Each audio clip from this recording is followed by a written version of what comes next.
Okay, I'll show you the way I do these shop fronts.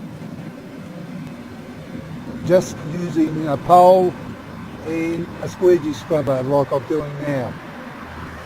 I find doing it this way, even though it may seem a little bit slower, it's more efficient doing it this way than doing it by even the two-handed method, which can be very quick, but it's a bit taxing on the arms and the shoulders after a while, and I find I can do this at this pace all day, every day, without sort of having those shoulder pains that you get when you're squeegeeing with a scrubber squeegee, doing the two-handed method, or even some people which use wagtails, scrubber wagtails in one hand. It really becomes real taxing on your body in the end.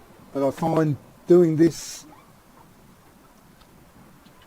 most of the time, which I do now, because I find it so much easier. But anyway, I'll just keep on going and till I finish this, and I'll leave it with you. So I suppose that's about it.